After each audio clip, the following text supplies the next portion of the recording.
Aujourd'hui, on va parler de délivrance. Je prie que Dieu te délivre, toi qui m'écoutes et qui m'entends. Que Dieu te délivre puissamment et fortement au nom puissant de Jésus. Nous allons aller dans le livre de Matthieu 12 à partir du verset 43. La Bible dit que lorsqu'un esprit impur est sorti d'un homme, il va dans les lieux arides, cherchant du repos, il n'en trouve point. Amen. Et la Bible dit, alors il dit, je retournerai dans ma maison, d'où je suis sorti. Et quand il arrive, il trouve la maison vide, balayée et ornée. Il s'en va. Et il prend avec lui 7 autres esprits plus méchants que lui. Ils entrent dans la maison, ils s'y établissent. Et la dernière condition de cet homme est pire que la première. Il en sera ainsi pour cette génération méchante. Amen. Amen. Que Dieu te bénisse. La Bible déclare que quand un esprit impur, je lève la main droite et je déclare que tout esprit impur soit déconnecté, chassé de ta vie au nom puissant de Jésus-Christ de Nazareth.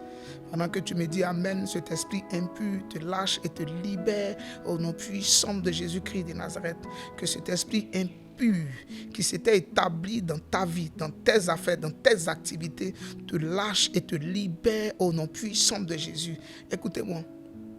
On assiste parfois dans nos églises à plusieurs et à différents types de délivrance. Mais écoutez, moi je préfère qu'avant qu'on ne délivre quelqu'un, on enseigne les voies du Seigneur, qu'on enseigne la discipline chrétienne, qu'on enseigne les prescriptions divines avant de délivrer quelqu'un. Écoutez ce texte biblique qui nous dit que lorsqu'un esprit impur sort d'un corps, le problème, ce n'est pas de chasser les esprits dans un corps. Le corps dans lequel on a chassé les esprits, on doit pouvoir canaliser cette personne. On doit pouvoir éduquer, sensibiliser, emmener cette personne à marcher conformément à la parole de l'Éternel et être discipliné dans les choses de Dieu. La Bible déclare qu'un esprit impur, lorsqu'il sort d'un corps, donc ça veut dire qu'il y a des esprits impurs qui logent, qui habitent dans des cœurs, dans des corps. Mais il n'y a que la puissance de l'Éternel qui est capable d'emmener un esprit impur à disparaître dans un corps. Mais regarde, le problème aujourd'hui, ce n'est pas, comme je dis, la délivrance. Parce qu'on prie pour certaines personnes le dimanche. Et on prie pour certaines personnes, souvent, des jours où des gens ont des jours, des heures de rencontre ou de réunion. Le problème, toi qui m'écoutes, il faut que tu revises ta façon de vivre. Il faut que tu révises ta façon de vivre. Parce que nous, notre responsabilité en tant que pasteur, en tant que prophète, en tant qu'appelé de Dieu, c'est de faire ce travail de chasser des esprits dans ton corps. Mais ce n'est pas encore notre travail d'être des policiers dans ta vie. D'être des policiers dans ta vie. C'est-à-dire que de savoir là où tu es, ce que tu fais. Non. C'est à toi de discipliner ta vie en fonction de la parole de Dieu qui est relâchée les dimanches, qui est enseignée les dimanches. Parce que quand la parole de Dieu est enseignée, quand la parole de Dieu est dite dans une assemblée, elle a la capacité d'éduquer, d'affermir et de stabiliser la vie de quelqu'un.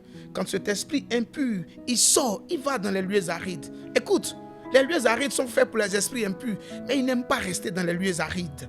Et la Bible déclare qu'il ne trouvera point de repos. Comme un esprit qui est chassé dans ton corps, il sort le dimanche. Et il va lundi dans les lieux arides. Il ne trouve pas du repos. Mais regarde ce qu'il dit. Il dit que lui, il va retourner dans sa maison. Comme un esprit impur qui a été chassé de ton corps. Il peut dire qu'il va retourner dans sa maison. Déclare avec moi, lève la main droite et déclare que je refuse d'être la propriété d'un esprit impur au nom puissant de Jésus-Christ de Nazareth. Que tout esprit impur qui me pointe du doigt en disant « il est ma maison, elle est ma maison » à partir de cette heure, je refuse d'être sa propriété au nom puissant de Jésus-Christ de Nazareth. Et la Bible déclare que il dit « je retournerai dans ma maison d'où je suis sorti ». Donc quand on chasse un esprit d'un corps, son objectif ce n'est pas de rester dans les lieux arides. Lui il veut retourner dans ce corps. Il veut revenir dans ce corps. On a chassé l'esprit de masturbation. Mais il est parti, il veut revenir dans ce corps. On a chassé l'esprit de vol. On a chassé l'esprit de médisance. On a chassé l'esprit de congossa dans les églises. Et ces esprits veulent revenir dans le corps de quelqu'un. Ces esprits veulent revenir dans le corps de la personne. Ce qui permet à ces esprits de revenir, c'est l'absence de la parole et de la puissance de Dieu dans notre vie. Quand la puissance de Dieu est manquante dans la vie de quelqu'un, un esprit peut s'auto-proclamer et peut auto-dire que cette vie m'appartient. Et la Bible déclare encore. Et la Bible déclare, il dit, alors je retournerai dans ma maison d'où je suis sorti. Et quand il arrive, il la trouve vide. Il la trouve vide. Chrétien, tu dois obligatoirement ne pas laisser ton corps vide. Ce qui remplit la vie de quelqu'un, c'est la méditation de la parole de Dieu. Lorsqu'on refuse de méditer la parole de Dieu, lorsqu'on refuse d'être enseigné, les démons vont te qualifier et vont juger que tu es vide. C'est eux qui jugent que tu es vide.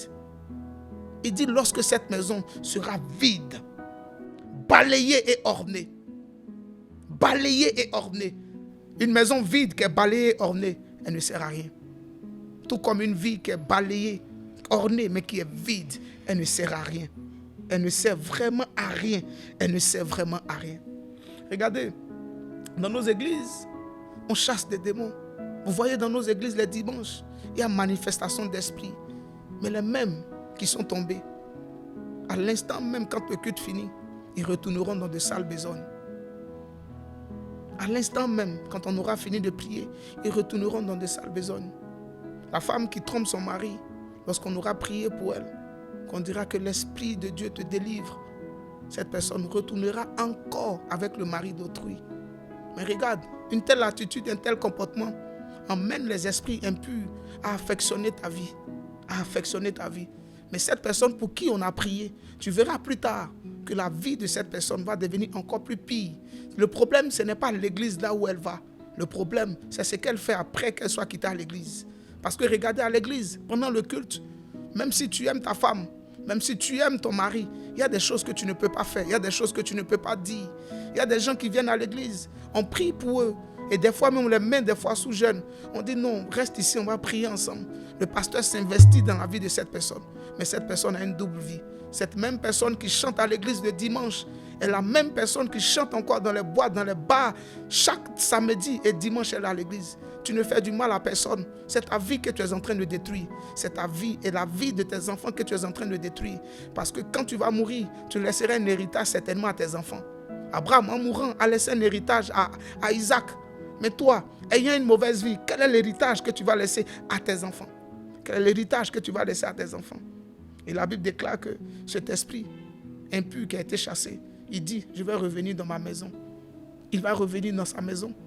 Donc pendant que tu es bien habillé, tu es bien parfumé, on te voit dans la ville où tout semble peut-être aller pour toi. Tu es la demeure d'un esprit impur qui te manipule, qui t'instrumentalise. Regarde, je te donne quelques indices pour savoir qu'à la vérité, certains esprits impurs t'instrumentalisent. Comment quelqu'un qui a ses sens au complet, comment quelqu'un qui a toutes ses facultés au complet peut regarder un homme. Un homme peut regarder un homme, avoir des sentiments pour lui, jusqu'à même lui demander en mariage. Regarde, quelqu'un qui a toutes ses facultés au complet, quelqu'un qui prie, qui jeûne, qui intercède. Comment cette personne peut être cette personne qui est instrumentalisée par un esprit impur pour servir de médisance dans une église, pour même diviser une église, pour même diviser le pasteur de sa femme? Comment des gens pour qui on prie, des gens pour qui des fois des pasteurs jeûnent toute la nuit sont en train de prier ces personnes-là, mais qui après ces personnes-là mènent une double vie. Ou lorsque ces personnes-là sont bénies et visitées, c'est là que tu te rends compte que ces personnes-là aiment Assini. Aller à Assini, ce n'est pas ça qui est le problème. Aller à Assini, ce n'est pas ça qui est le problème. Mais qu'est-ce que tu fais à Assini? On prie pour toi, on jeûne, on intercède pour toi, dans le but que, à la vérité, tu sois gagné à Christ. Mais des esprits impurs qu'on a chassés disent qu'ils vont revenir dans ta maison, dans leur maison. Et quand ils reviennent dans leur maison, ils reviennent encore avec 7 autres esprits. Ça fait combien d'esprits? Ça fait 8 esprits. Donc ça veut dire que cette personne qui mentait hier, pour qui on a prié hier, cette personne a été délivrée du mensonge. Mais si cette personne ne vit pas conformément à la parole de l'Éternel, ces esprits, quand ils reviendront encore avec une force supérieure.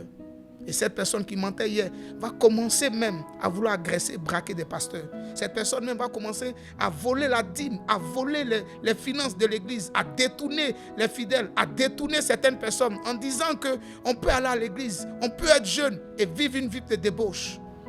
La Bible déclare que la condition de ce dernier devient encore plus pire. Regardez, la délivrance, c'est une très bonne chose.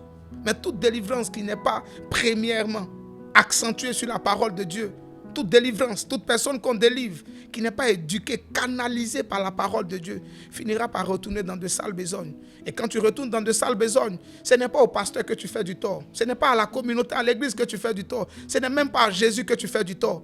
Mais plutôt, c'est ta vie que tu mets en danger. La Bible déclare que la condition de ce dernier devient plus pire qu'avant. Donc regarde comment la vie de quelqu'un peut dégringoler. Parfois, ayant une compréhension des choses de Dieu, je préfère des gens qui disent, pasteur, je préfère qu'on m'enseigne avant qu'on me délivre. Parce que si on me délivre, que je ne connais pas certaines réalités, je risque de retourner dans de sales besognes. Et ma vie risque d'être de façon catastrophique. Je me suis posé une fois une question en disant, qu'est-ce qui pousse les gens à rétrograder? Qu'est-ce qui pousse les gens à se déconnecter? Il y a deux facteurs. La première chose qui pousse les gens à rétrograder, c'est l'absence et le manque d'enseignement de la parole vraie de Dieu qui emmène les gens à rétrograder. La deuxième chose qui amène les gens à rétrograder, c'est le manque de conversion. Quand quelqu'un n'est pas converti, il finira peut-être par rétrograder. Il finira peut-être par se déconnecter de Dieu. Mais regarde ce qu'un esprit impur est capable de faire dans la vie de quelqu'un. Est capable de dire de quelqu'un. C'est une communication entre les esprits impurs. C'est comme quelqu'un qu'on a frappé au quartier. Il décide d'aller appeler ses grands frères. Il dit à ses grands frères, moi je suis un esprit de vol. Mais venons dans ce corps. Toi, viens avec un esprit de braquage. Toi, viens avec un esprit de perversité. Toi, viens avec tel esprit. Détruisons cette destinée. Ça a été le cas du fou de Gadara, qui était possédé d'une légion. Je prie pour toi ce soir. Je prie pour toi ce soir. Que Dieu t'amène à comprendre les voies de l'Éternel. Demeure plus que vainqueur au nom puissant de Jésus-Christ de Nazareth. Amen.